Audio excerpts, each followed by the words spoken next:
Thank you for the exceptional insight and vision on cybersecurity transformation, Brett. The game has really changed when it comes to adversarial behavior and attacks. And that's especially true when it comes to security on a global scale. For our next keynote, we'll be digging into that exact topic with award-winning New York Times cybersecurity journalist Nicole Perlroth and AttackIQ's cybersecurity strategy and policy guru, Jonathan Reiber. Nicole and Jonathan, welcome to the virtual stage.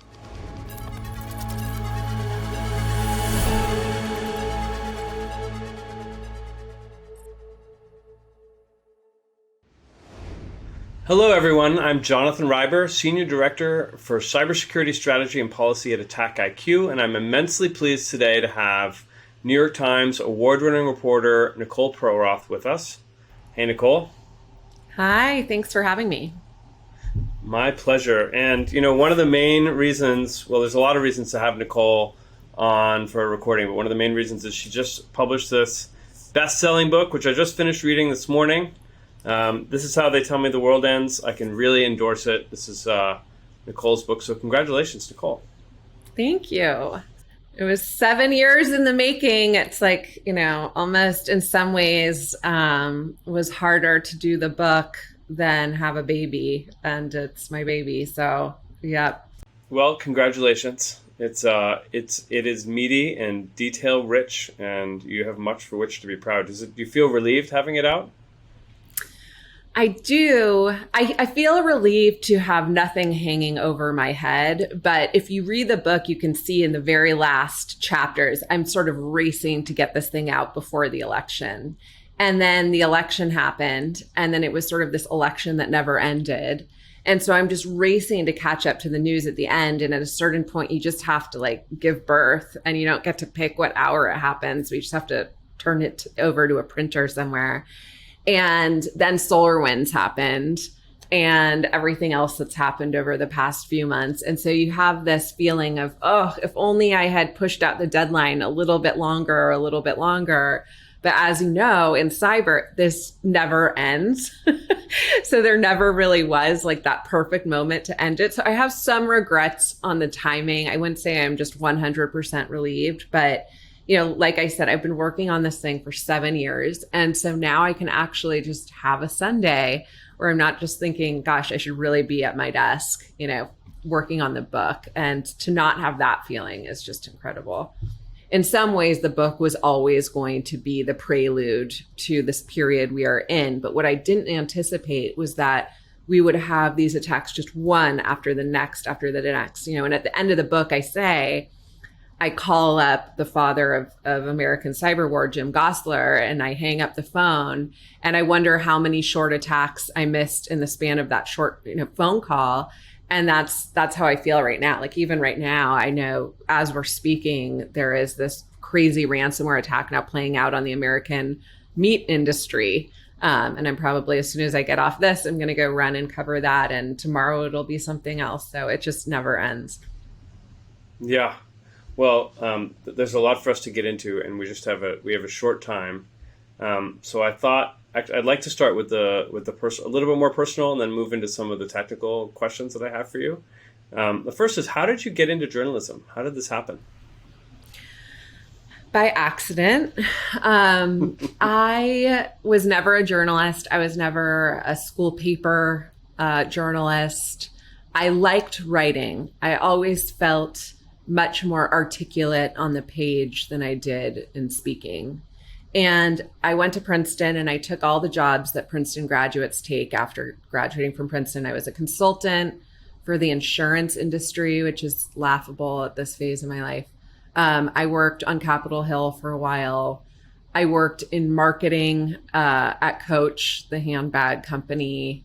And I thought that every job would be more exciting than the last, but it was going the other way. So when I was living in Manhattan working at Coach, I decided to enroll in this adult continuing studies class at NYU in writing, feature writing. Cool. And the professor for the class was a business columnist at the New York Post, of all places. And he pulled me aside after one class and he said, I think you've got something here. I think you need to explore journalism. Why don't you try freelancing?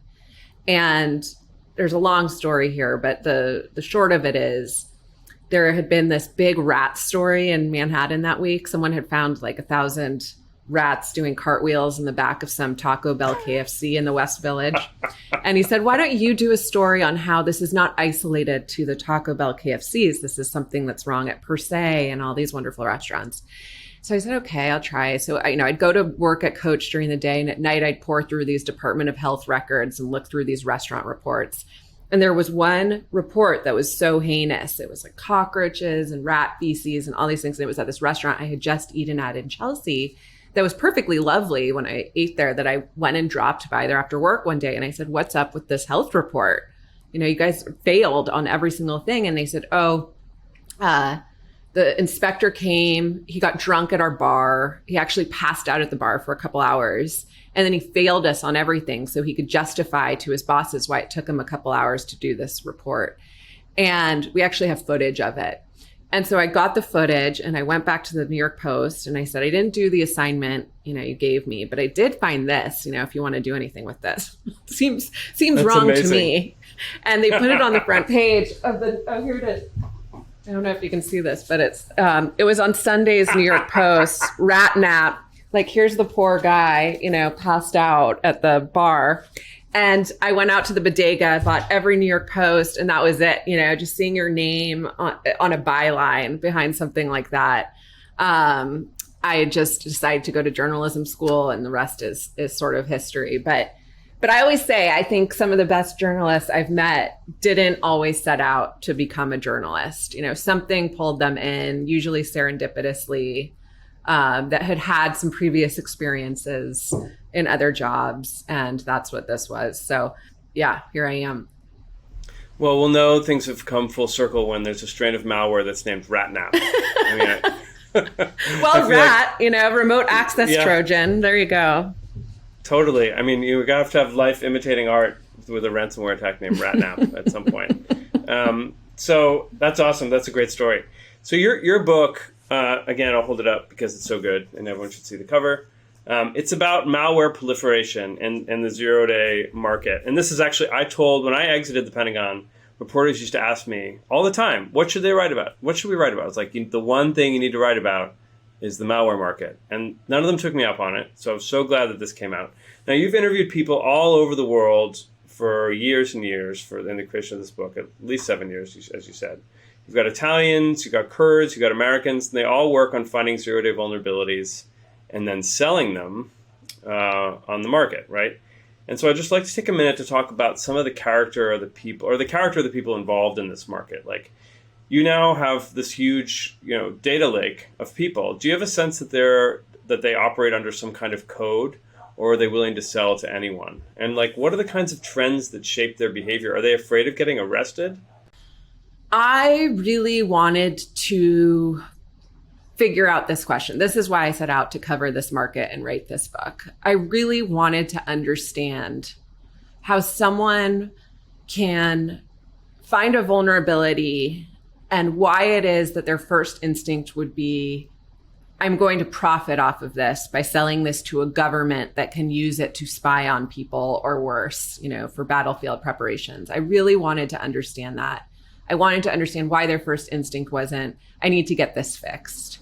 And I wanted to know what their code was, what their samurai warrior code was. Did they have one? Were there certain governments they would not sell to? Which governments were they comfortable selling to? Were they okay with the fact that they would sell this and then have no idea how some of these capabilities were used, or more importantly, who they would be used against? And the reason I got so fascinated and fixated with this question is because where I was seated at the New York Times, people were reaching out to me all the time from all over the world who suddenly discovered spyware on their phones. I describe how at one point I started getting calls from nutritionists in Mexico who said, I've been reading your stories and I think I might have this spyware on my phone. And lo and behold, they did. I worked with Citizen Lab. We found out that their phones were infected with spyware. And it took me a minute, but I figured out, what do these people have in common? Oh, they've all at one point advocated publicly for a soda tax in Mexico. And this is government spyware. So clearly someone in Mexico's government is getting kickbacks from the soda industry or who knows what. But someone doesn't want to see this measure pass. And they're using digital spy techniques and 0 days to basically track these people. So every day I was just getting a little bit more fixated with this question about where are these capabilities coming from? Who's developing them? What is their moral code of conduct?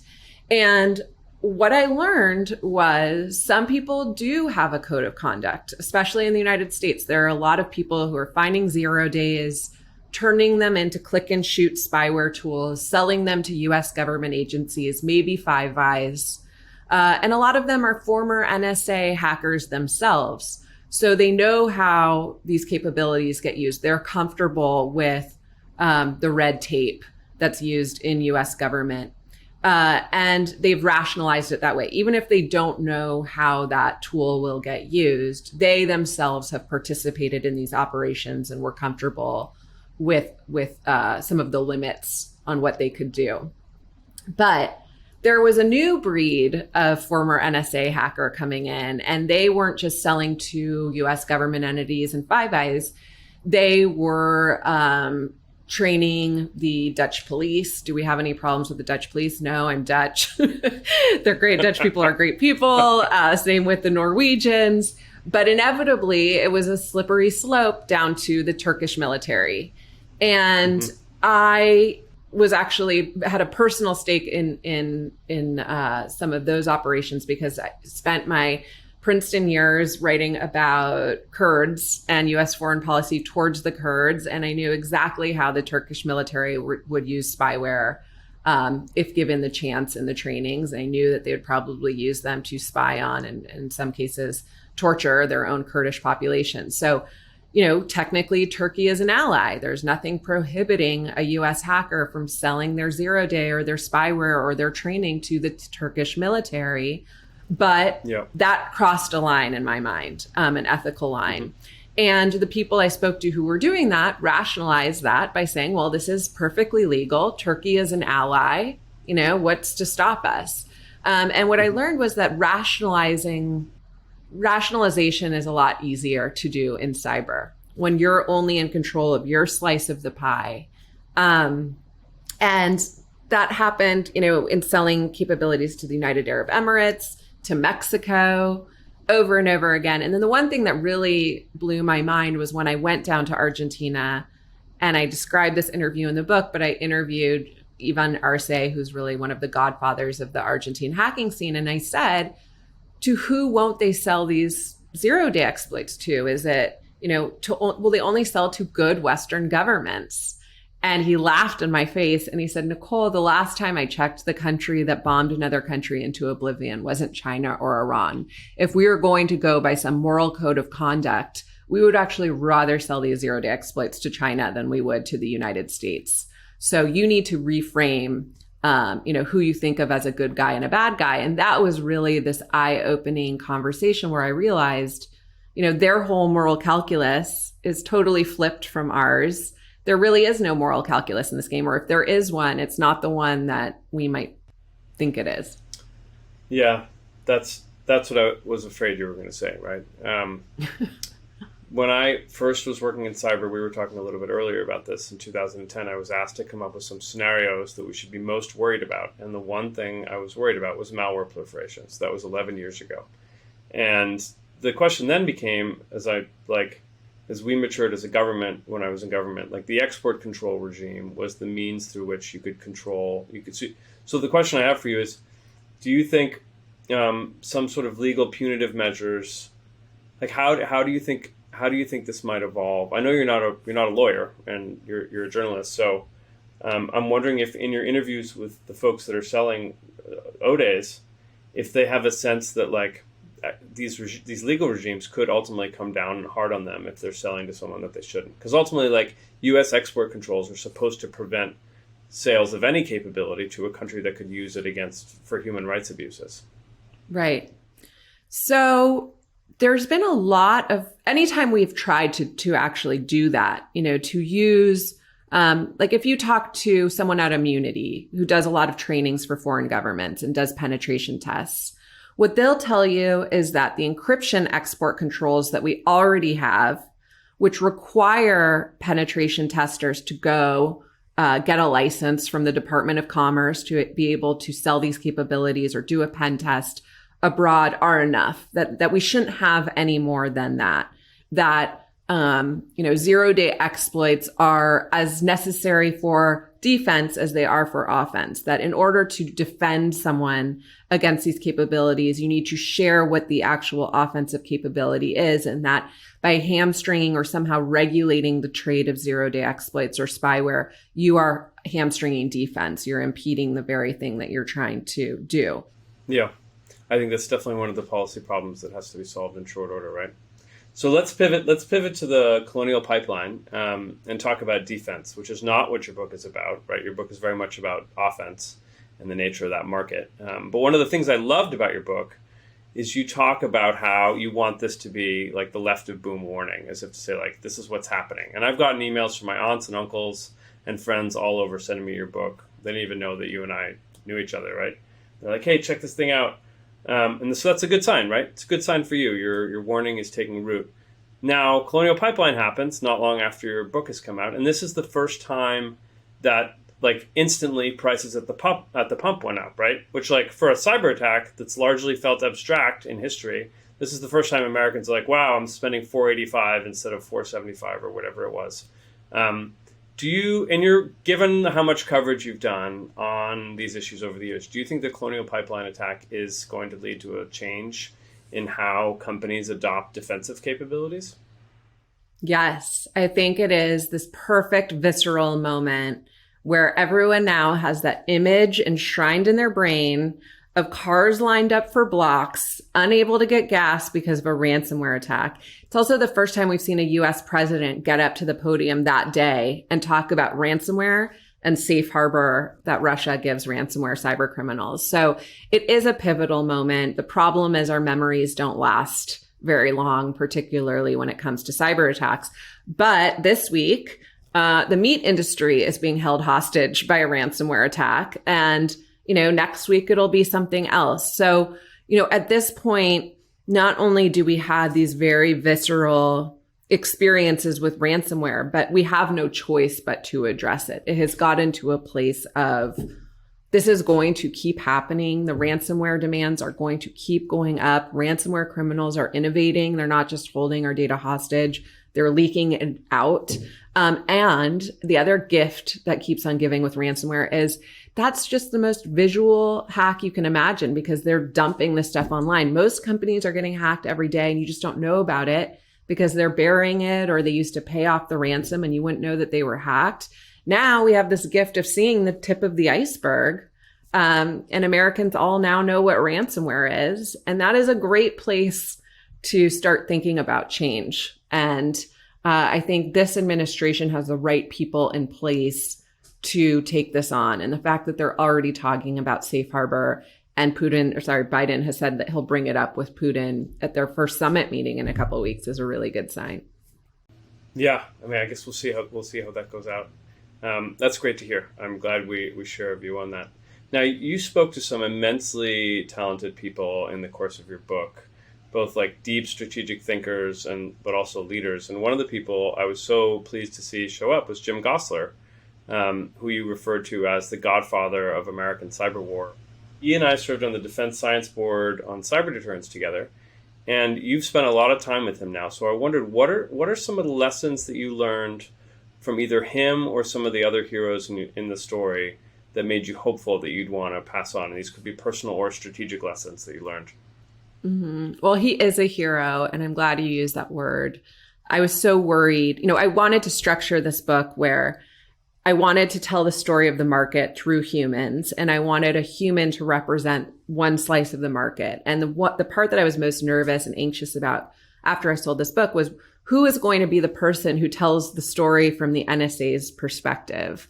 And fortunately, Jim Gosler, because he had served on that defense science board with you, was very much aligned actually with me in trying to get the word of this history out, and the history of our offensive programs, and sort of the history of our deep cyber vulnerability and where these vulnerabilities were leading. So we were actually much more aligned than others might think of when they think of someone that comes from the intelligence world and a journalist.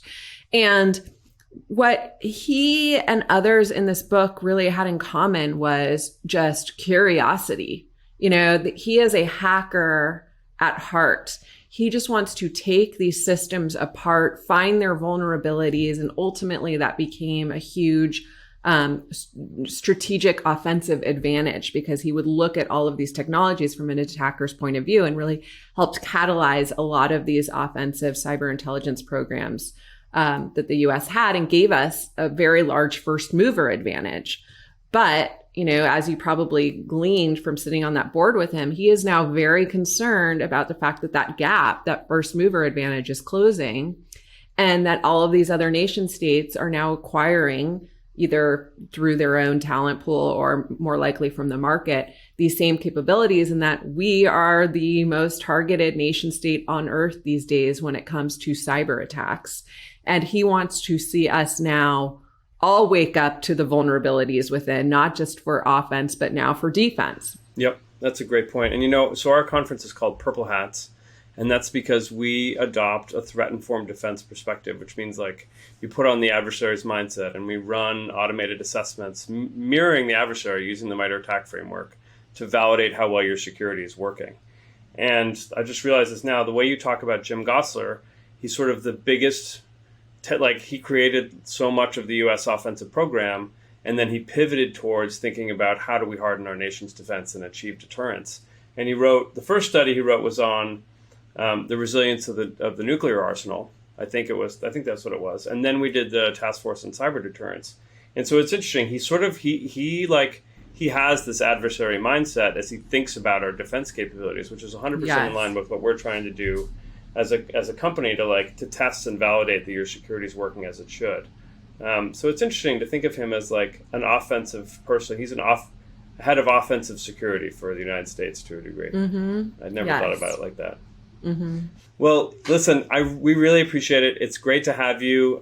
Thank you for this book. Thank you for all of your reporting and all the good that you're doing for international security by revealing things that none of us know and telling the public the story. So buy Nicole's book. It's great. It's full of details. Thank you for joining us, Nicole. We really appreciate it. Thank you. Thank you so much, everyone, for tuning in. And hopefully we can do this again in person sometime soon.